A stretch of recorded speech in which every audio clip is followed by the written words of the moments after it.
buenas noches. Bienvenidos a Sin Su Permiso. Ley de amnistía y combate a la inseguridad son dos de los temas que abordaremos hoy en Sin Su Permiso con nuestro invitado, el diputado del PCN, Raúl Beltrán Bonilla. Recuerden que nos pueden hacer llegar sus comentarios a través de Twitter en la cuenta @Sin Su Permiso o en Facebook. Nos encuentran como programa Sin Su Permiso de televisión. También estamos transmitiendo por Facebook Live. Para iniciar, saludo a mis colegas Ana Giralt y Francesca Falconi. Ana, buenas noches. Checa, buenas noches. Buenas noches. Diputado, bienvenido, un gusto que esté nuevamente con nosotras, también miembro de varias comisiones en la Asamblea Legislativa, pero hoy en su calidad de miembro de la Comisión de Seguridad Pública. Bueno, muchas gracias, señora Mendoza, Anita y Francesca, un gusto estar con ustedes y pues aquí estamos de, ¿cómo se le llama?, de emergentes, gracias al coronel José Antonio Armendáriz, que se exoneró en primer lugar y con las disculpas del caso, pero es un hombre que por su principio ético y moral dentro de la estructura de la Fuerza Armada y en el tema de amnistía, pues él ha preferido pues no abordar el tema, hacerse a un costado, precisamente por las cosas de una sociedad nuestra que todavía hay algunos sectores que no logramos entender para dónde vamos, han olvidado de dónde venimos y otros que no entendemos cómo estamos. Bueno, vamos a contextualizar un poco. Primero que nada, se presenta un proyecto de ley de reconciliación para sustituir la derogada ley de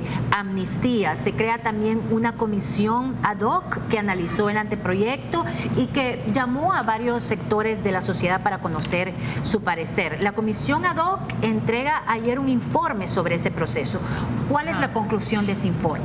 Bueno, la conclusión del informe es darle estricto cumplimiento a la resolución de la Sala de lo Constitucional que deroga la ley de amnistía, que apenas son 7 artículos que le dan vida e increíblemente la resolución, rápidamente voy a exponérselos, tiene 72 páginas. Cuando la declaran inconstitucional y piden o exigen por ley que sea la Asamblea Legislativa, le toca precisamente a la que pertenecemos a establecer esa nueva ley. La comisión ad hoc termina y muy bien, 3 de sus miembros toman la decisión, incluyendo a nuestro jefe de bancada, el coronel Armendáriz, de separarse. Entre ellos está el general Mauricio Ernesto Vargas, un saludo también a un hombre que con principio y ética dice me aparto, igual que el doctor Rodolfo Parker, que digo, lo han vinculado, lo han señalado en estas acusaciones que más que políticas son tendenciosas, es decir, no logramos ponernos de acuerdo lastimosamente en algo que es tan importante, que lo marcaron los acuerdos de paz, pero ya con el tiempo trastocando, viendo las falacias que en más de algún momento y dentro de la estructura misma cometieron los miembros de la Comisión de la Verdad. Diputado, pero ¿qué dice la subcomisión ad hoc? Sí. ¿Qué le dice ayer a la Junta Directiva con este informe?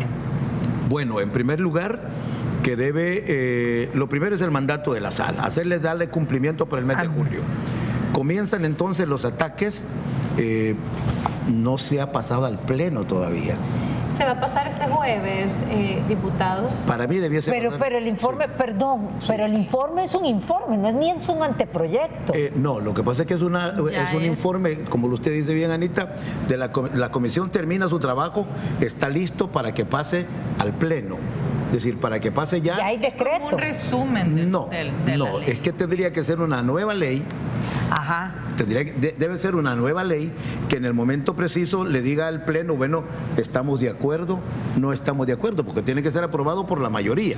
Pero la comisión ad hoc no, lo que hizo, por lo que decía Lorena, agarra un anteproyecto de ley que lo presenta el doctor Parker, sí, y se crea una comisión ad hoc que llama a varias sectores. Llámalos a todos los representantes de todos los partidos políticos. Y hacen un informe, no un decreto, sí. No un dictamen. No hay dictamen. ¿El informe qué dice?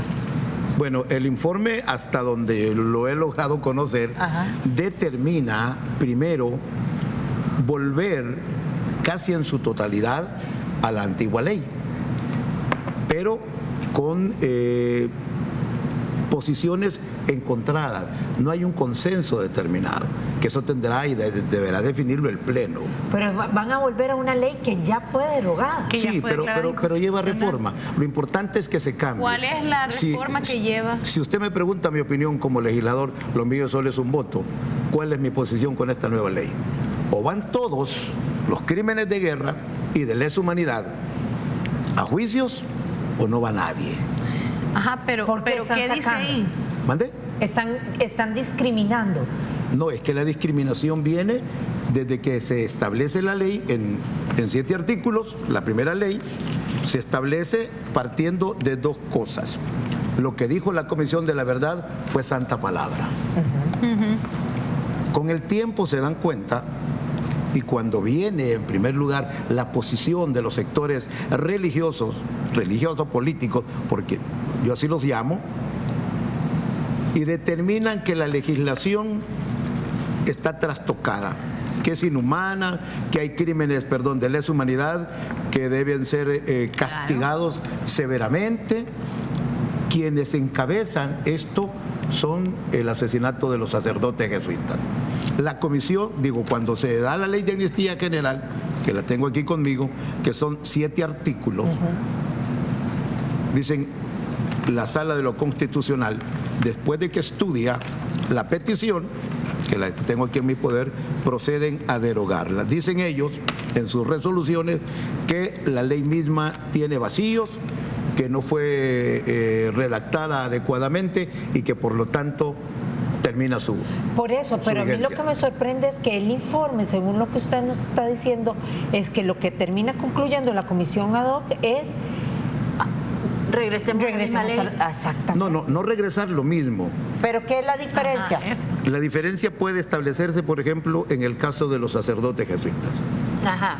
¿Quiénes Explíquenos eran? ese caso Muy bien. específicamente, qué decía antes y qué dice la nueva Muy bien. propuesta. En el crimen de los sacerdotes jesuitas, cuando se da la ley, dice: sin que para ello se tome en consideración la condición, militancia, afiliación o ideología política. Este es el artículo 2 de la ley antigua.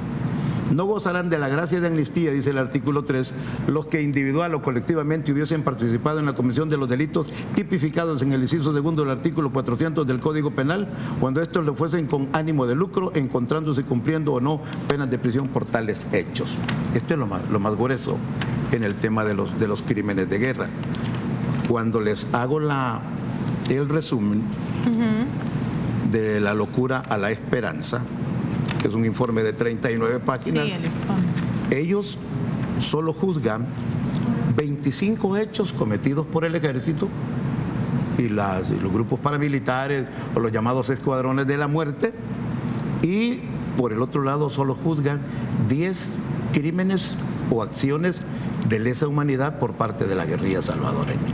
Entonces, en esto, yo no estoy diciendo que hay un desbalance, pero solo le remonto cuando uno... Porque son 10 contra 25, por eso es el desbalance. Es que no hay un equilibrio. Es decir, partiendo de eso, no hay un equilibrio, y les voy a relatar 2 casos a los que ustedes se pueden remitir. Pero en una guerra tiene que ser equilibrado los crímenes de ambos lados. No así, necesariamente. no necesariamente, pero el juzgamiento de los mismos, creo que aquí, por ejemplo, de la locura a la esperanza, que es el informe de la Comisión de la Verdad, ¿qué es lo que tenemos?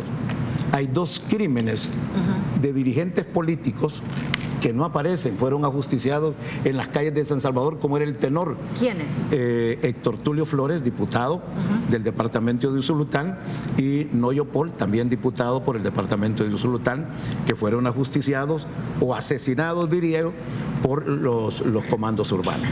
No aparece, así como En ese informe. no en el aparece informe de la Comisión de la Verdad, por un lado.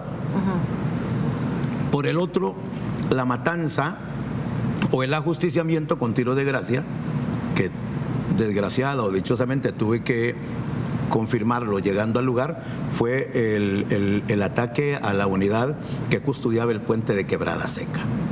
Eso tampoco aparece aquí.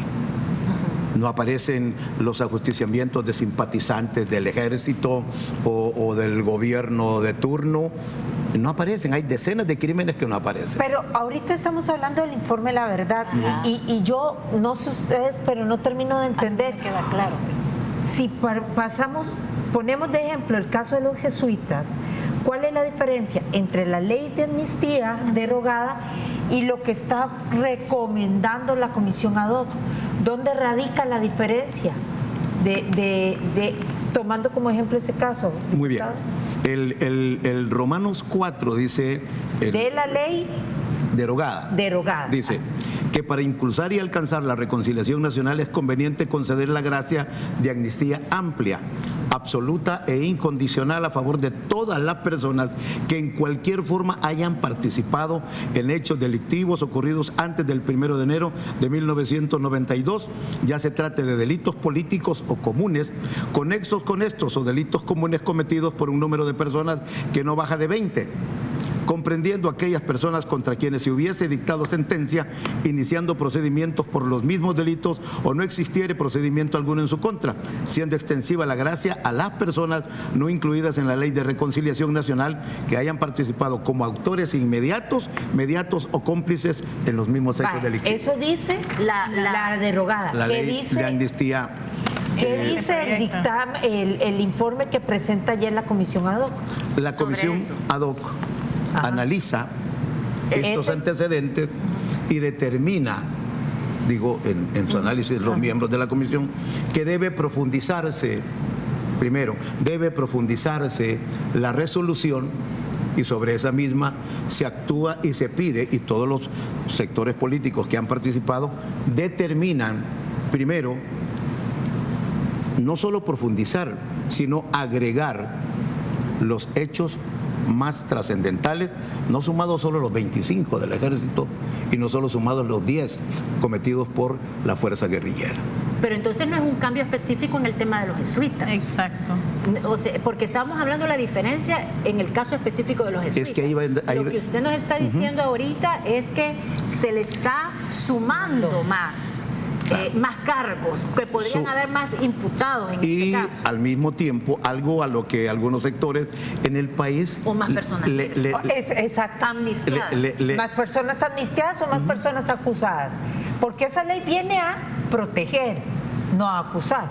Es que no es una ley, es una ley eminentemente de reconciliación. Entonces es a proteger. Lo podemos ver así. Entonces, ¿qué es lo que sucede? Que muchos le tienen miedo a establecer qué pasó con la participación de los sacerdotes o de la Iglesia Católica durante el conflicto. Nos hemos remitido, por ejemplo, a este es un documento de la Iglesia Popular que nació en El Salvador, es decir, se van a ir trastocando los hechos, señalando la participación, porque quien procede a derogar la ley son elementos vinculados a la Universidad Católica. Tengo que ir a la primera pausa comercial, regresamos para profundizar más en este importante tema. Ya volvemos.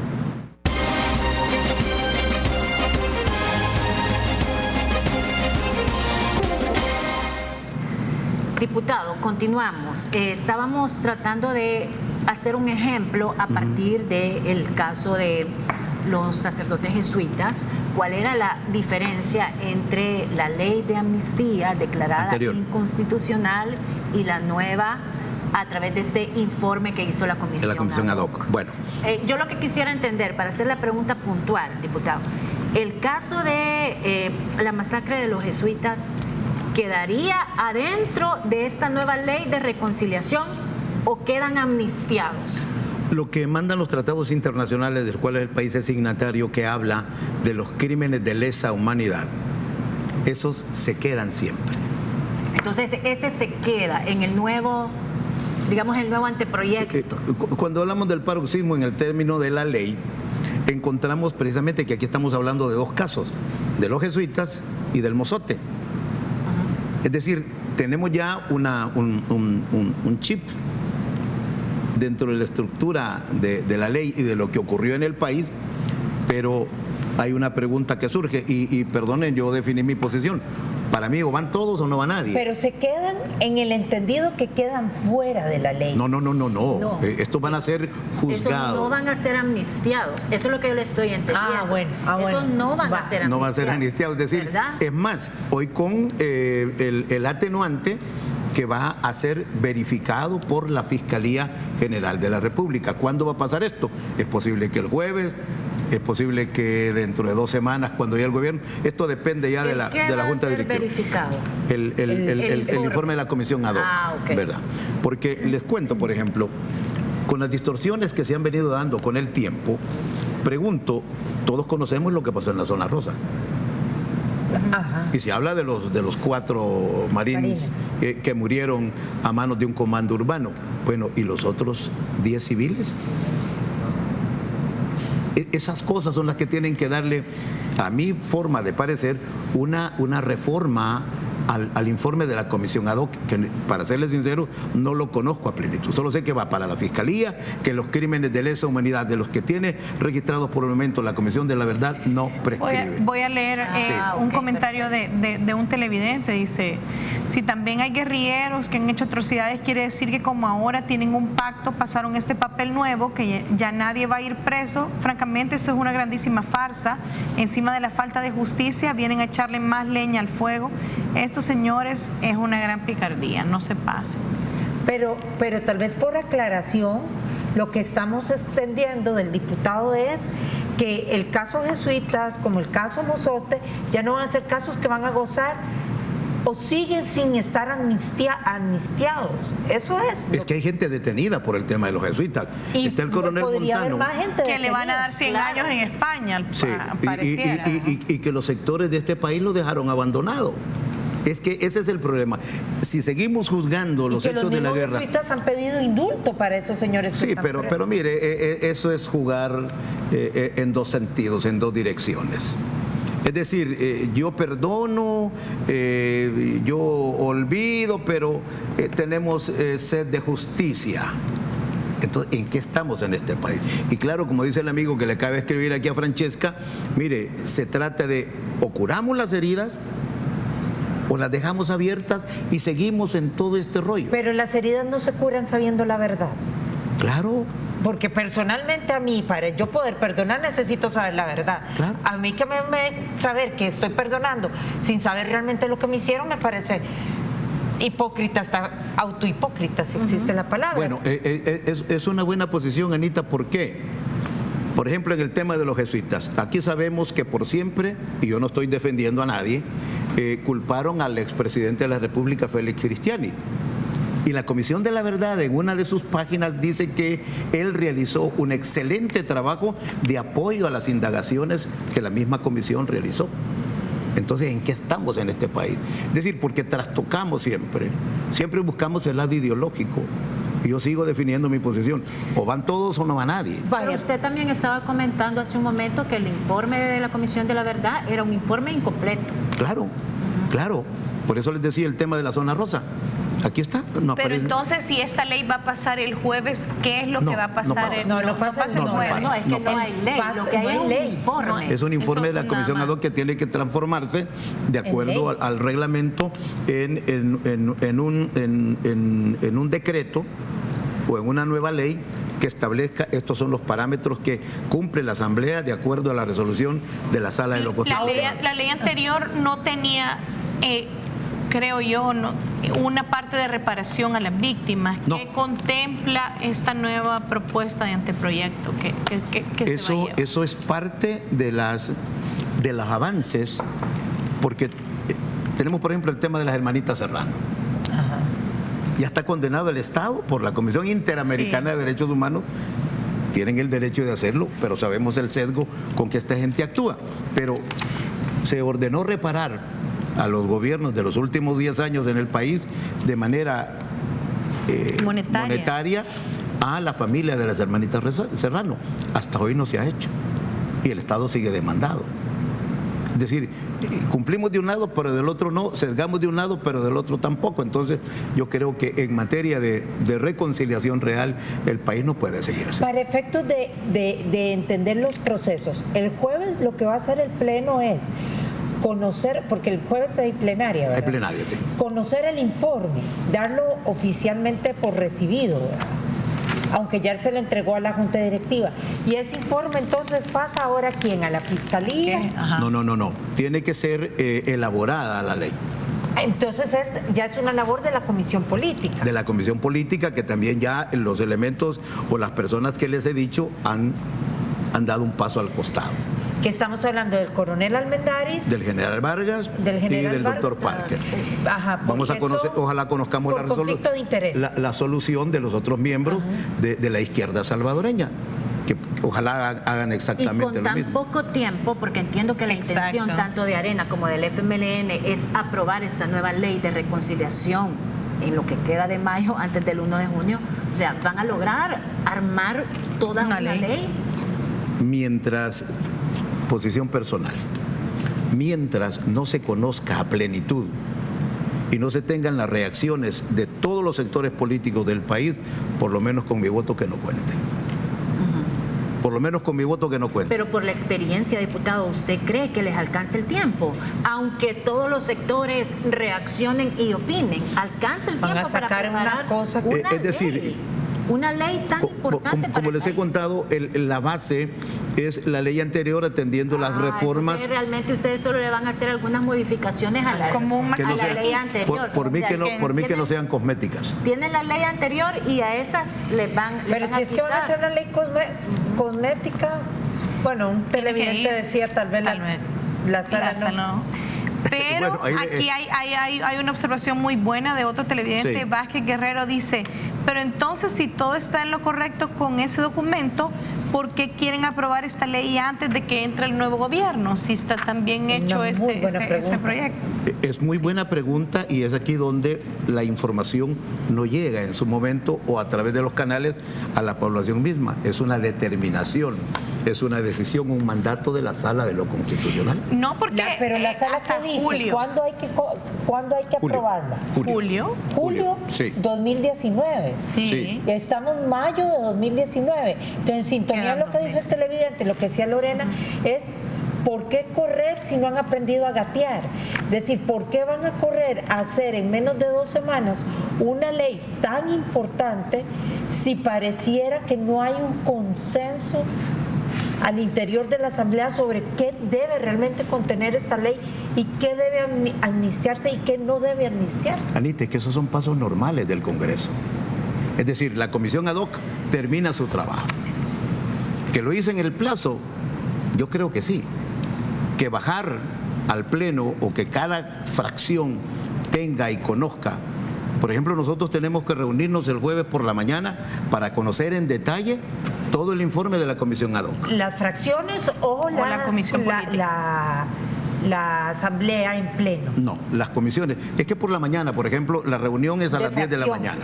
Entonces nosotros a las 8 de la mañana, 9, dependiendo de la convocatoria que nos haga el jefe de fracción en el tema del PCN, tenemos que sentarnos, recibir el informe de él, conocerlo, dar nuestra posición y nuestras opiniones. Yo, por ejemplo, estoy emitiendo públicamente parte de mi posición en el sentido de conocer amplia y totalmente el informe.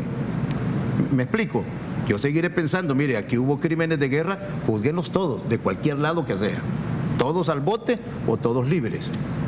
Absolutamente todos. Entonces no habría ni siquiera por necesidad de una ley. De hacer una modificación, sino simplemente decir que no prescriban los crímenes de guerra. De lesa humanidad. Los de lesa humanidad no prescriben de acuerdo al primer informe que tengo de mi Pero entonces, los de lesa humanidad, yo no sé, acláreme usted si contempla el caso jesuitas, si contempla el caso Monseñor Romero y si contempla el mozote, porque ahí se estableció un parámetro que tenían que ser más de 20 personas en un entorno específico, por ejemplo. Es decir, si 20 personas llegaban y cometían el crimen, eso lo tipificó la Comisión de la Verdad y así lo certificaron y así se aceptó. La pregunta de eso es valedero.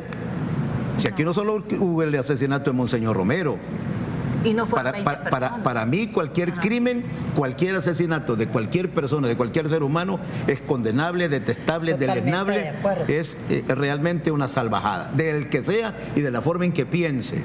Entonces aquí no solo está el mozote, no solo está Monseñor Romero, no solo están los jesuitas, está Pecorini, está Castellanos, está el doctor Rodríguez Port, está Regalado, está el señor Paul, está el señor Poma. Es decir, no es por el hecho de que tengan un estatus económico o clasista como se ha venido acostumbrando. Es un tema de justicia. Exacto. Entonces, se va a juzgar eso. Es más, la Comisión de la Verdad enrola y sanciona solo a 2 o 3 elementos del Ejército Revolucionario del Pueblo. ¿Acaso solo el ERP integraba y accionaba militarmente en el país? Es que a esas cosas es que tenemos que despojarnos y por eso les decía, o todos van en el cuchubal o y la no posición de participan. ustedes como PCN es que vayan todos. No, la posición personal. Personal. Sí, porque tendría que conocer lo de la bancada el próximo jueves antes de la sesión plenaria, pero yo sí no tengo ningún remilgo en reiterar mi posición personal. Bueno, tengo que ir a la segunda pausa comercial, en breve regresamos.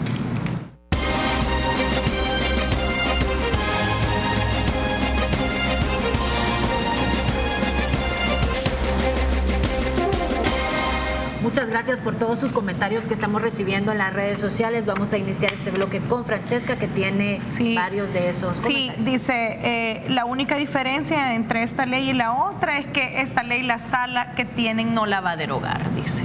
La Bueno, que van a sacar. ahí tiene que responderlo. No, primero llega a manos del señor presidente de la República. Sí, por eso. El actual, si la veta o no la veta, regresa a la Asamblea. Si se supera el veto, va directamente a la sala, a la Corte Suprema de Justicia. Si la Corte dice se procede, se acepta, ahí muere. Aquí también hay un televidente que dice, ¿qué pasa con la parte de esa ley que dice que nadie va a ir preso? Dice Mauro Maldonado. Pregúntenle esa parte, por favor, porque aunque sean sentenciados, al parecer van a ir a sus casas y no a la cárcel. Bueno, eso lo determinará el Pleno. Yo le doy con mucho gusto, y perdona el yo, le doy con mucho gusto la posición.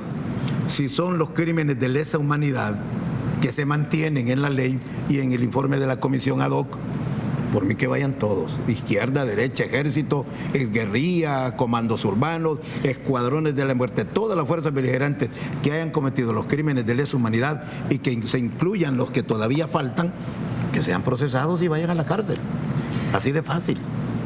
Es decir, no se puede andar con paños tibios en la aplicación de la justicia, y si eso le va a dar la reconciliación, y al final aquellos que dicen, yo perdono pero no olvido, ya perdoné y olvidé pero quiero justicia.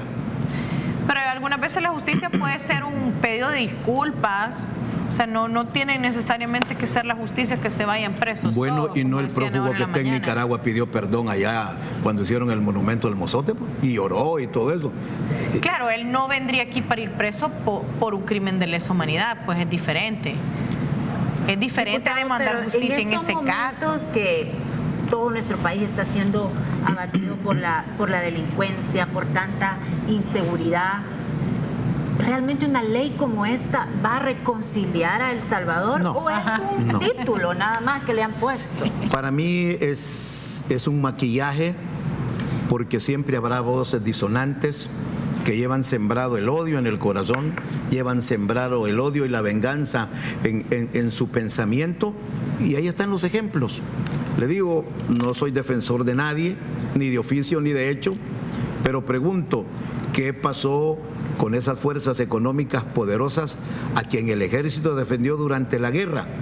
Le han ayudado a los oficiales de la Fuerza Armada, Benavides, coronel Montano, que está preso y fue 100 años trasladado le van a a España. Allá va a morir, está muy grave. Es decir, se le hizo justicia, mientras aquí hay otros que tranquilamente hoy andan libres, viven felices y se van a su retiro. Aquí hay un comentario más de Oni, dice, y la masacre de 1975 a los estudiantes, de la UES, por ellos, ¿quién nos dirá qué se hicieron? Porque fueron antes de la guerra. O sea, al final la conclusión a todos, lo que usted decía, todos en el suelo, todos en la cama. Porque no es justo que vaya a ser una ley que discrimine unos delitos sobre otros cuando mucha gente sigue llorando a sus víctimas de la guerra. Claro, de uno y otro lado. De uno y otro lado. Es que ese es el drama. ¿Qué es lo que ocurre de un lado? Dice, no, que Dios haga lo que estime conveniente y que Dios... Hay madres que siguen viendo y esperando a sus hijos que nunca van a llegar. Y debo relatarlo con toda precisión, porque tuve la suerte en la guerra, primero de salir vivo y de conocer muchos hechos. Hay un muchacho, Juan Elías, procedente de Colombia, un internacionalista. Él cometió el pecado de robarse una máquina de escribir de las antiguas del teclado que estaban en un colectivo de San Marcos. Lo juzgó un tribunal popular en la Universidad de El Salvador y fue condenado. Lo sacaron de la universidad y le pegaron 2 tiros en la cabeza en la urbanización San Carlos, cerca de La Fosa. ¿Por el cuartel San Carlos? No. No, la colonia San Carlos, la que está al costado oriente de la universidad. Ajá. Eso hacían los comandos. Entonces, esa madre está esperando a su hijo. ¿Ese es un crimen de lesa humanidad o no? Pegarle a un cristiano 2 tiros en la cabeza por la espalda, es decir, porque lo juzga la revolución. Diputado, pero en sintonía con lo que le decía Lorena, es la población no estará esperando de los diputados discusiones más a profundidad sobre la delincuencia de hoy, que puede estar siendo más cruda que la misma guerra, porque ahorita están asesinando, asaltando, hiriendo parejo, y ahorita todos tenemos miedo de andar en cualquier punto de la ciudad. Es que hay un hecho que no se puede descartar. Y aquí fue una técnica, si ustedes la recuerdan, a Medicina Legal se le prohibió darle datos a la prensa. Sí. La policía los guardaba y la fiscalía los mantenía en secretividad. Las estadísticas se están confirmando, hay una rebusca de datos periodísticos que uno los recoge, están hablando ya casi de 24,000 muertos en los 5 años de esta administración. Y súmenle a ello el largo listado de desaparecidos, porque la delincuencia mutada. Que terminan siendo fallecidos. Entonces, pero ¿qué tenemos? No, es que la novia se fue con el novio y no quieren que nadie sepa dónde están. Es decir, pero no hay una certidumbre. Es decir, seguimos con la incertidumbre de cuántos realmente son. Es como cuando hablamos de la matanza del Mozote. Es decir, para saber que hay muertos, está el reconocimiento. En esa época no se podía, en esa zona tampoco se podía. Tuve la suerte de ingresar 10 días después. Por ejemplo, sí puedo constatar con las fotografías y videos de la época cómo debajo del tejado de la ermita estaban las osamentas de las víctimas, de niños y de adultos. La misma Comisión de la Verdad dice que eran tratados como sectores donde se movilizaba la fuerza insurgente. Es decir, todo ese trastocamiento de datos que hoy no se han verificado, sino que simplemente se queda como el informe eclesial de la Comisión de la Verdad. Entonces volvemos al tema de la delincuencia hoy. Casi 40,000 de los 80,000 en 5 años de los que tuvimos en la guerra durante 12 largos años. Y sobre los principales protagonistas de la delincuencia, lamentablemente protagonistas son las pandillas. El ministro dijo que han ido surgiendo otros grupos, para decirlo textualmente, otros grupos más, y que hoy comprenden toda variedad y denominaciones. En la zona occidental hay grupos que se conocen como retirados y otros se autodenominan civiles, otros se llaman los verdaderos. ¿Conoce usted sobre este tema de la fragmentación de las pandillas y el surgimiento de nuevos grupos? La pregunta que siempre nos hacíamos es, bueno, ¿y qué se hicieron? Mutaron. Acabamos de ver lo de Jerusalén, en el departamento de La Paz. Sí. Hoy nada menos apareció un cadáver, decía, comenzó la hora de la justicia. Dejan el cadáver con un papel, no sé si ustedes lo accesaron. Entonces, ¿qué surge aquí? ¿Grupos de exterminio como en la guerra? Los grupos delincuenciales que se han armado y están armados porque el crimen organizado comprende que es la mejor forma de movilizarse en los territorios. El secuestro express, la extorsión que sigue en aumento, y lo verificamos fácilmente con el cierre de pequeños o medianas empresas o microempresas que de la noche a la mañana cierran y desaparecen. Es decir, todo eso lo conoce la policía. Toda esa estructura la policía lo tiene muy bien mapeado. Entonces sí se están fragmentando. Claro. ¿Por qué? Porque muchos entienden, y ellos lo saben, que el negocio del dinero, de la extorsión, bueno, por ejemplo, contaban que en una ciudad importante, el Departamento de la Libertad, el líder de la estructura se ha convertido en prestamista. Impresionante. Tienen vehículos de última generación, recursos. Cuando la policía entra, vemos y encontramos refrigeradora full de cerveza. Al final del día, diputado, han mutado las pandillas, pero la forma de atender este fenómeno, este flagelo social, sigue siendo la misma, tanto por los que hacen la legislación como por los que la aplican, por los que la ejecutan al final del día. Francesca, hay un drama real y lo saben las autoridades. Los que nos atrevimos a meter las manos para hacerle la plana a la estructura de la Policía Nacional Civil, fuimos señalados hace un par de semanas que qué estábamos haciendo. Saben ustedes, y con todo respeto se lo digo a las autoridades, hay promoción, la 8 y la 9, de inspectores que tienen toda la facultad de ascender al grado de subcomisionado. Han pasado 14 años, unos 12 años otros, sin tener la posibilidad de un ascenso dentro de la estructura policial. ¿Por qué? Buena pregunta. ¿Por qué no se hizo? ¿Por qué? Porque sabemos que en los últimos 10, 12 años la situación realmente al interior de la policía fue delicada. Ustedes recuerdan aquel caso donde una inspectora acusó a los mandos que eran vinculados al narcotráfico. ¿Se recuerdan ustedes? Hace años. Que hoy es presidenta del ISNA. Ajá, Su nombre es Zaira Navas. Ella acusó. Entonces, trastocaron la estructura militar de la policía y comenzaron los pleitos políticos, los pleitos ideológicos. Esa es una verdad que saben las autoridades. ¿Tenemos una PNC débil? No. No, la policía no es débil. Lo que tiene es una baja moral. Bueno, Ese es el vamos a problema. ir al último corte comercial, ya volvemos.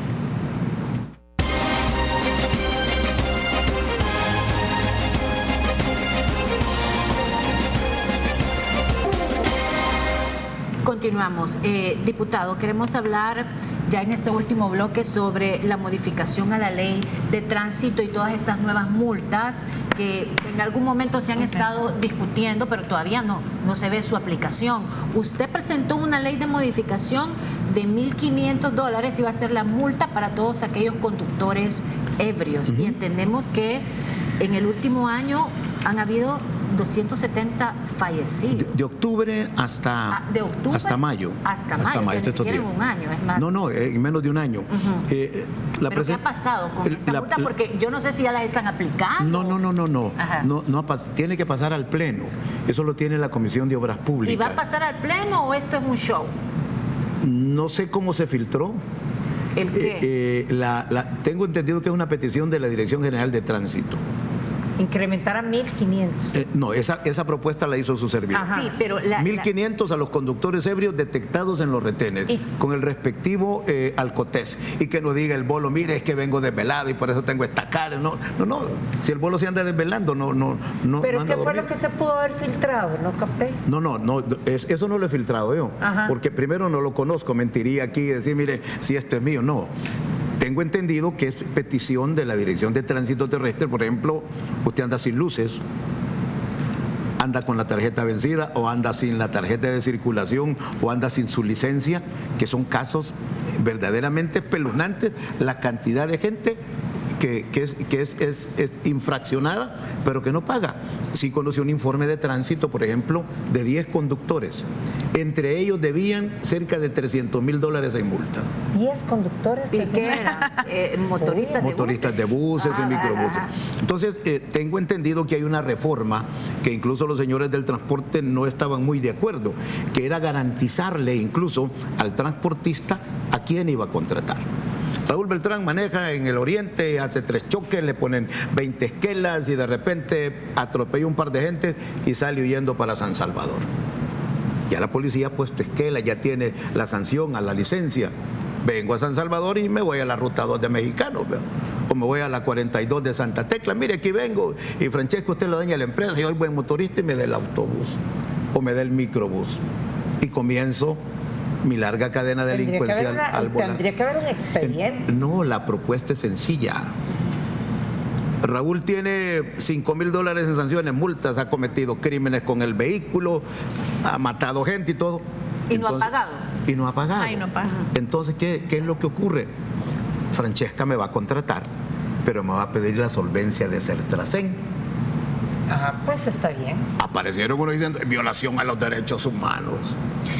Mire, ¿y por qué no pone la modificación que dicen unos Sí, televidentes violencia de la ahí policía y de todo. que le quiten del subsidio que le dan a cada bus, que le descuenten de ahí las De multas? buena propuesta, excelente No es mala propuesta. Excelente, Checo. Excelente Te vamos a propuesta. No, llevar de es de un asesora. televidente. Sí, pero la pregunta es, ¿tiene culpa el dueño del transporte o el irresponsable que va manejando? No, él por La contratarla. culpa no es del indio, sino el que lo hace, compadre. Exacto. Usted que lo Entonces, dicho. ahí esa reforma me va a contratar Francesca, pero me va a pedir mi solvencia de Sertrasen a ley. Pero usted vio ya toda la tabla, diputado, y está de acuerdo del incremento de esta multa? No. No está de acuerdo. No, en primer lugar, veamos dos cosas. La crisis Pero de- usted propuso una más alta que era de 1.500. Sí, señorita, Solo para con mucho ese gusto. específicamente. Para ebrios al volante. Ajá. ¿Qué tal usted, mi estimada Lorenita? Viene tranquila del puerto con su familia, fueron a almorzar y va un energúmeno para abajo al volante y va con 200 ml. No, tiene toda la razón. ¿En cuáles no está de acuerdo? En la totalidad de multas que deben ser, primero, analizadas más cuidadosamente. Va un picachero con su Toyotilla, valga el comercial, y no tiene para pagar los fanales o los faroles porque anda en la Eso ocurre. Sociológicamente este país está así. Es decir, si usted va a sacar su vehículo en buenas condiciones, pero le fallaron los frenos, qué responsabilidad tiene, qué culpa va a tener. Es decir, todas esas cosas deben analizarse en ese sentido. El que ya sabe con clara intención que va en estado etílico, bueno, ese tiene para pagar una multa bonita. Es más, me quedé corto porque mi gusto sería no solo los 1.500, sino 15 o 30 días en Bartolina. Aquí están tirándole que dicen, pero ¿cómo van a poner una multa en 1.500 si el salario mínimo de un salvadoreño es de 300? Bueno, así como tiene para el licor, debe tener para pagar. Sencillo. Más barato le saldría tomar un Uber o un taxi Sí, al que final. agarrar un volante ebrio Sí. Y matar gente. y matar gente. ¿Cuánto vale una persona muerta en este país? Arreglan $2,000, $3,000 por persona. Cuando usted arregla. Sí. Porque Sí. quien a veces hay gente que sale huyendo o gente que no tiene dinero. Pero igual, hay otras multas que parece que sí son apropiadas. Por ejemplo, el tema de no andar con el cinturón de seguridad, si yo tengo mi tarjeta de circulación Vencida. o mi licencia vencida, que las multas sean muchísimo más drásticas para que la gente de alguna forma tenga esa disciplina y que todos vivamos un buen comportamiento vial. Fíjese que lo vivimos ustedes igual que yo, el tema del tráfico vehicular. Que es tremendo. ¿Y de culpa de quién es? De los semáforos, de tránsito, de los gestores. No, es culpa nuestra. Todos queremos llegar primero. Viene una persona saliendo de un pasajito, le cruzamos el vehículo, porque yo voy a pasar, ¿verdad? Y el pobre esperando, y tal vez va preciso con su niña para el colegio y va a tiempo. Es cuestión de conducta, es cuestión de cultura. Eso es lo fundamental. Claro, una ley nos hace y nos corrige. El cinturón, ¿a quién le garantiza? ¿Le garantiza al policía o al gestor? A la persona que va en el vehículo. A la obviamente. persona que va manejando. Aquí hay un comentario, dicen, los policías andan sin luces, manejan sin casco, manejan en medio de los carros. Si los policías no dan el ejemplo, ¿cómo esperan que la gente responsable les haga caso? Es que ese es el problema de Y conducta. la gente irresponsable, perdón. Sí, ese es un problema de conducta, Anita, y lo estamos platicando aquí.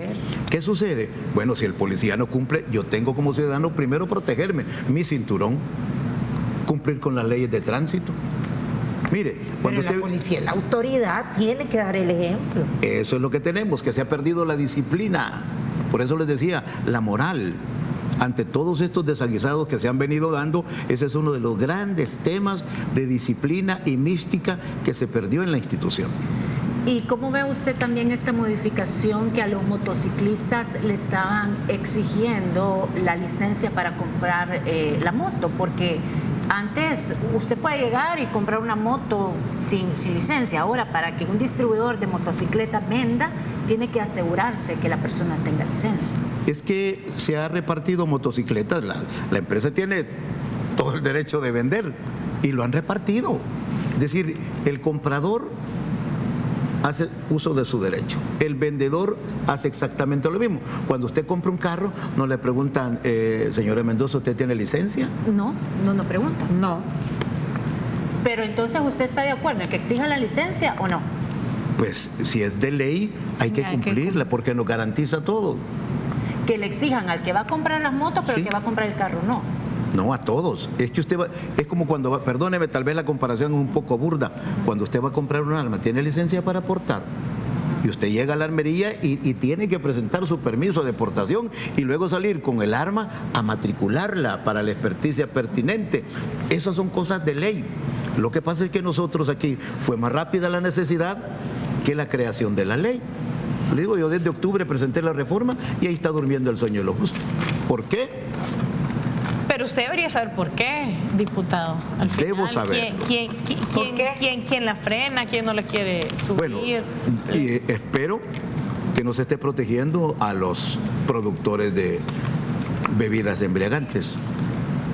¿Sí? Bueno, le agradecemos mucho su presencia. Gracias, Lorenita.